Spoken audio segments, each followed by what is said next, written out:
What I'm doing with these videos, admittedly, is kind of on the fringe of reviewership, I guess. In other words, I'm just doing my own thing with my videos, and I appreciate you guys supporting me. It's more of a hobby for me, but I'm trying to really give you some really good information about different knives, guns, tactical gear, backpacking gear as soon as time permits, and I'm always going to give you the straight skinny. Now, why am I showing you a Blade Tech catalog? Because I think this company is to be commended because it has acknowledged this source of information that you had by contacting me directly. And what am I talking about? Well, I'm talking about the unfavorable review I gave one of their knives. The Imlek Light is what it was. And there were several things I didn't like about the knife. The grind, the looseness of the lockup, the clip I thought was flimsy, and the fit and finish I just thought could have been improved a lot, even at that lower price point. But to Blade Tech's credit, they contacted me and we had a good conversation about that review and about, you know, the good points and the bad points. They agreed with some of it and some they didn't, and that's totally fine. That's just the way it goes. There's always different takes on blades. But to their credit, they said, well, we understand you didn't like the Imlek knife. What do you say we send you some of our normal line knives, you can go and review them. And I said, rock on, let's do it. I also said, hey, by the way, when I do review them, you know, I'm just going to give you this straight up. If it might be good, it might be bad. I can't really say. And they were in agreement with that. So kudos to Blade Tech for taking the risk with me, Small Potatoes reviewer on YouTube. And the first knife I'm going to review is this one, their Pro Hunter Magnum. And if we go to their catalog again, let me just briefly show you this. I'm going to run out of time like I always do. That knife right there. It's their US made full quality knife in their line. The Magnum being the top, Classic being the middle. At least that's the way it was, and then the Light were the less expensive ones. Not sure how they're modifying that line. It might change in the future. However, this Pro Hunter Magnum is their US made full quality tactical / hunting knife. Folding configuration, of course. My first impression of the blade is I like it. It is a good blade. I really like it. However, there are some things I don't like about it. I'm going to share those with you, and I'll tell you what I do like about it. Let's first talk about the weight. The weight is substantial. It's 5 ounces. However, I don't mind going over my normal 4-ounce limit for both folding EDC and tactical knives if I have a good reason to do so and if it gives me something in return. I think it's debatable what this will give you in return for that weight. And also, I have to acknowledge that a lot of you just don't care about the weight. I know that. And you're saying, hey, 5 ounces, whatever, that's fine for me. But Nutnfancy always sticks to generally a 4-ounce limitation on folding knives unless it gives me a lot in return. Maybe that might be a longer blade and reach, which this honestly does not. This is a 3 3/4 inch blade, so it's about on par with other knives in the category.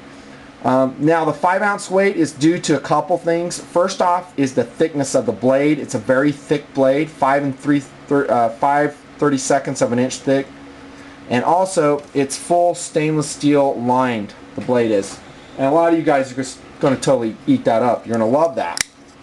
Man, I love full stainless steel liners. Well, I don't mind them, but I really want them to be skeletonized and lightened, and these are not. These are just full stainless steel liners. I think if Blade Tech, if you guys like lighten them up a little bit, it might save about ½ an ounce, maybe even more, depending on how you do it. So that could be a good way to lighten it up. The blade thickness is another, maybe something that we could discuss, is why do we have such a thick blade? Well, it might be because they want an absolutely durable blade that will not bend under hard use. I understand that. However, this is a folding design. And anytime we're talking folding design, I don't care what it is, it's just going to be a weak design as far as the configuration and the pivot point. It's not going to be as strong as a fixed blade. That's just the nature of physics. Maybe one reason they went with that really thick blade is because it'll make it a better cutting knife as far as skinning goes.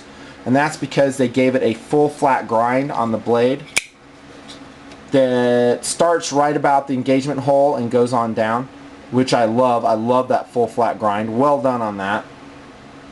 And when that full flat grind comes from such a thick point and terminates to such a thin point, it's going to be a very good shearing knife. Skinny knife too.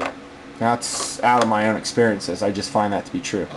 Now, that being said, if we went with a little bit thinner blade, I don't think we'd lose that much, in my opinion, and it would lighten the blade up a lot. But that's just me. Now, let's talk about the blade shape by Tim Wegner. Very nice blade shape. I told you guys that in my Imlek knife review, that I love the Blade Tech knife shape. And now that I've seen it in person, I'll just echo that. It's just a great blade shape. Now, great for both skinning, i.e. hunting purposes, and also tactical and EDC purposes. I think any way you wanted to employ the blade, I think it would serve you well. I love the sweep on it. Very nice. And the blade comes razor sharp out of the box, so that's well done. And it should for this price range. It retails for around $200, probably less around the internet if you can find it at your various sources. I don't think Blade Techs are readily available, but you guys might know about it more than I do. It is stamped with a Blade Tech logo, designed by Tim Wegner, PH Magnum. S30V steel, by the way, the current darling child of the knife world. That will probably change as time goes on. It's a great steel, though. I've had great experience with S30V. Good rust resistance, good edge holding. Just a good blade steel all around. I'll take it whenever I can. Really nice blade. Good jimping on the top by the engagement hole, and it continues on the top of the spine. I think probably for a cutting scenario with big game. It's like if we're hiding an animal, that's my best guess as why they would put it so far on that blade. However, I myself do not envision myself ever going past this point with the jimping on the blade. However, it doesn't impair function whatsoever, so no big deal. I dig it. And it's sharp. I really like how sharp they made the jimping. Excellent job on that. And the jimping on the bottom of the blade continues, and it's equally sharp. And then the stainless steel liners protrude out of the G10 handles, and how you do them, those are also sharp. So all the jimping on the handle is just purposeful and well executed. Love it. How's the deployment speed? Excellent. Comes out fast, locks up solid. No wiggle at all, side to side, up and down. I don't detect any, and nor should I at this price point. It should be a very high-end knife, and from all indications it is.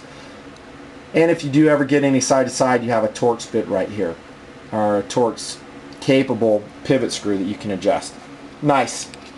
Now the handle is excellent. I love the color. It's a light sage olive drab color handle, and it's just excellent. I love it.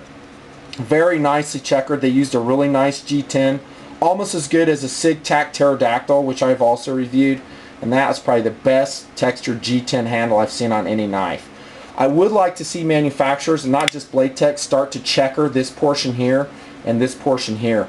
Take that checkering all the way around, because that's where your thumb is, and it rides right there. I know you got jimping there, but let's really lock it in, especially when you don't have a more pronounced thumb shelf like perhaps a Spyderco does, where I can really jam my thumb into that jimping. This is more shallow, so it's more likely perhaps my hand would slip off that in a thrust attack, so FYI.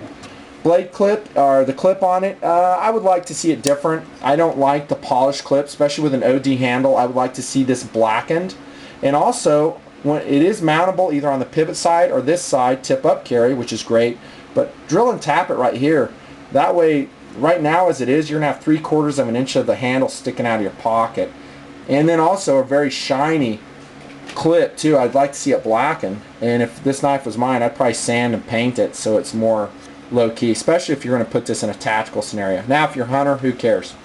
One thing on this knife is they did do very nicely. If you do use the pivot mounted side, it is properly positioned. See how they went all the way to the edge of the handle? And that's probably how I would use this knife. And I just transferred it over here, but I'd put it back over here. That way hardly any of your handle's showing at all. Running out of time, got to go fast. So the clip also is decent. I'd probably like to see some of this material taken off right here, but the clip is fine. Seems strong and nice. Overall, I would say the Blade Tech PH Magnum is an outstanding knife. It's got a great steel, nice full flat grind, really nice style of blade, and really nice handle, very purposeful. It is on the heavy side, 5 ounces, and you'll have to decide if that's too heavy for you. I think it would serve in skinning rolls just outstandingly due to the blade shape and the full flat grind and the steel, and also tactical and EDC rolls as well. It compares favorably with other high-end folding tactical knives. Well done, Blade Tech. Nutnfancy. More coming.